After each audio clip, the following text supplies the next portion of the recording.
Ensemble, David Ossillou. 5,60 €. C'est pas grand-chose, pourtant, c'est ce qu'il reste seulement chaque jour dans le porte-monnaie de chaque bénéficiaire du Secours populaire. 5,60 € après avoir déduit le loyer et toutes les charges. Le chiffre est donné par l'association dans une étude. Évidemment, la précarité ne touche pas seulement ceux qui vont frapper à la porte du Secours populaire. 55% des Français disent avoir été sur le point de connaître la pauvreté cette année. Et vous, 0810 055 056. Bonjour, Julien Leprêtre. Oui, bonjour. Vous êtes le président du Secours populaire. Comment vous arrivez à ce chiffre de 5,60 €? Oh, c'est une étude très sérieuse qui a été menée par Ipsos et qui vient conforter notre étude à nous par rapport à toutes les permanences de solidarité du Secours populaire. Nous sommes une association très décentralisée, nous sommes vraiment au cœur des situations et nous avons en France plus de 400 comités du Secours populaire, c'est-à-dire qu'il n'y a rien qui nous échappe, vous voyez, dans le calcul malheureux de la pauvreté. Vous côtoyez la pauvreté chaque jour, Voilà, c'est ça. Nous sommes vraiment... quand je rencontre les gens des pouvoirs publics, je leur dis, je vous apporte les statistiques du cœur et de la raison, parce que c'est pris sur le vif. Un des défauts des statistiques, c'est vraiment l'accumulation de chiffres, sans voir derrière tous ces chiffres ce qu'il y a dans la misère humaine. Vous voyez ce que ça représente. Alors, il y a ce que vous nous apportez comme chiffres et comme témoignages. Il y a également les témoignages des auditeurs de France Bleu comme Monique. Bonjour Monique. Bonjour. Vous nous appelez du Doubs et soyez la bienvenue ce midi.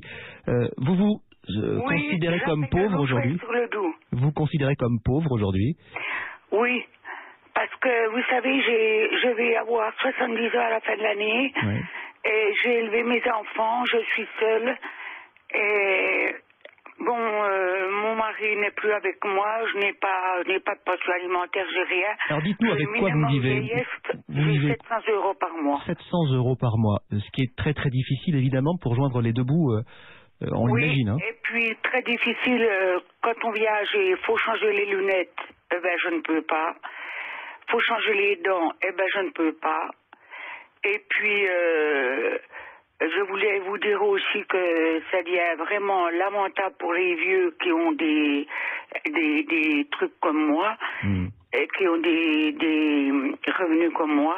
Restez avec nous, Monique. Vous voulez bien rester avec nous? Julien Leprêtre peut vous parler, il est le président du Secours populaire. Julien Leprêtre, Monique n'est pas un cas à part, vous en rencontrez beaucoup. D'ailleurs, je salue en premier votre auditrice du Doubs, parce que c'est le pays de ma grand-mère et de mon grand-père maternel. Un département qui vous est cher, évidemment. Voilà. Elle a très très bien résumé votre auditrice. C'est exactement ça.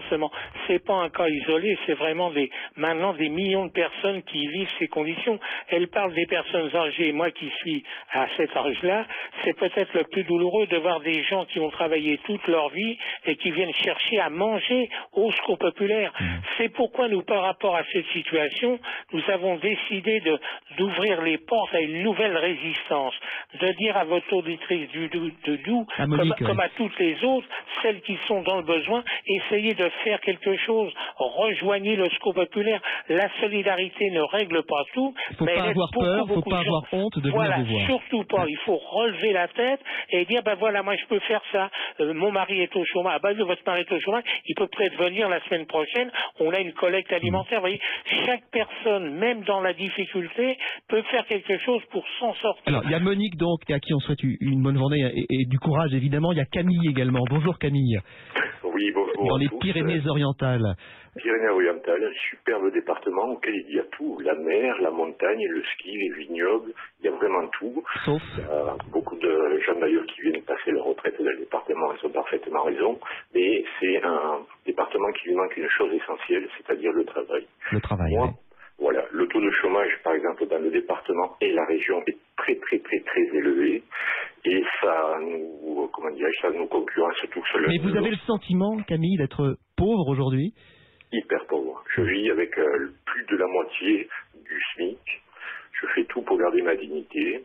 Moi, pour tous les midis, tous les soirs, pour avoir mon repas physique, pour mon physique tout simplement, je m'amuse à regarder chaque semaine les publicités des grandes enseignes nationales pour voir quel quelle enseigne va me vendre la même boîte au meilleur prix pour pouvoir aller jusqu'à la fête. C'est ça votre quotidien, Camille. Julien Lauprêtre, quand certains disent qu'il va falloir encore réduire les budgets publics parce que la France est dans le rouge, il y a de quoi s'inquiéter?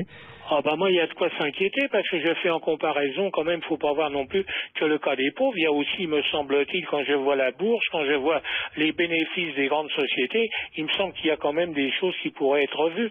Et par rapport à ce que disait votre auditeur des Pyrénées-Orientales, voilà, moi il y a encore quelques semaines, j'allais dans une région, je disais, ah bah oui, ici vous êtes une région sinistrée. Je pense à la Lorraine, je pense au Nord-Pas-de-Calais. Maintenant j'ai réfréné mon discours parce que partout où je vais, c'est des régions sinistrées. C'est-à-dire, la pauvreté, elle est partout et pas seulement dans les départements les plus difficiles. Merci Absolument. Julien Lauprêtre. Je vous en prie, merci à vous. Président du Secours populaire et bonne journée également à Camille. France Bleu Midi ensemble, vous restez avec nous dans un instant. Le coup de chapeau aux basketteurs français qui ont battu l'Espagne. Mais pourquoi